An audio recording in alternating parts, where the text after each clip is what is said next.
Lalaking nag-amok nanigbas patay sa iyang amahan ug silingan sa lungsod sa Oslob sa lalawigan sa Subo. Sayra na ato ang detalye sa live report ni Nico Sereno. Nick?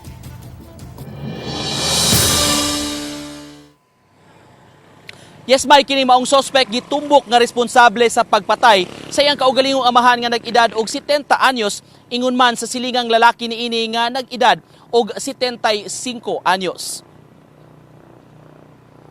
Nakaposas ug nakagapos na ang 23 anyos nga suspect nga naabta namo sa Oslob Police Station karon lang yung hapon. Gi-refer na kini sa doktor aron madala sa dakbayan sa Sugbo, partikular sa Vicente Soto Memorial Medical Center tungod sa gikinahanglan niining medical treatment. Ang maong lalaki, suspect sa pagpatay sa iya mismong amahan nga nagpangidaron og 70 anyos. Nahitabo sa ilang balay sa Barangay Luka sa lungsod sa Oslob. Kaganihang buntag may report sa Barangay Tanod ang igsuon sa suspitsado human sa gihimo niini sa ilang amahan. Kini aron dakpon ang iyang igsuon. Dito sab nasayran nga gawas di ay sa ilang amahan mismo gingong gipatay sab sa suspect ang silingan niini nga 75 anyos ang pangidaron. Nag-inusarang maong tiguang sa balay dihang nakit-an sa iyang kabanay nga nagkadugo na sab kini. Ang suspect dihang giaresto sa mga pulis, giingong mi aksyon pagsukol maong giunhan kini sa kapulisan.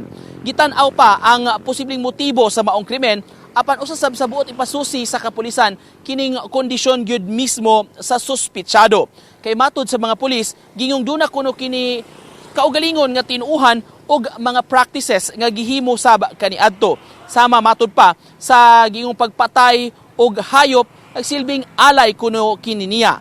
Samtang mga biktima gidala unta sa Oslob District Hospital apan gideklara nga patay na. Karong hapon abta namo sa funeraria sa lungsod sa Alcoy ang pamilya sa 75 anyos nga biktimang lalaki. Grabing pagbangutan ang gibati nila karon ug nang hinaot sila og hustisya sa iyang nadangatan. Ania makapuso atong paminawon ang tipik sa pamahayag sa atong mga na-interview anak ni atong 75 anyos nga edad ang biktima, ingon man sa hepe sa Oslob Police Station si Police Major Jude Sebrero.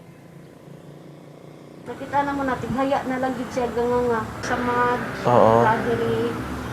Napadiri gamay. Wala lagi siya bago. Hindi siya drug personality, wala din siya sa listahan ng drug list natin.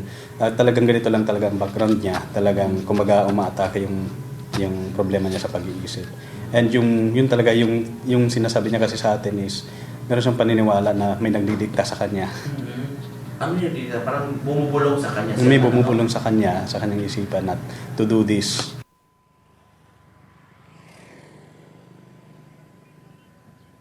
Samtang gikatakda ang mga atubang og kasong parricide bang may ang ipasaka sa kapulisan batok timong suspitsado tungod sa pagpatay niini sa iyang amahan. Samtang kasong murder usab ang ipasaka tungod sa pagpatay sa ilang kaugalingon nga silingan. Mao kana latest gikan dinhi sa Southern Cebu. May Daghang salamat, Nico Sereno.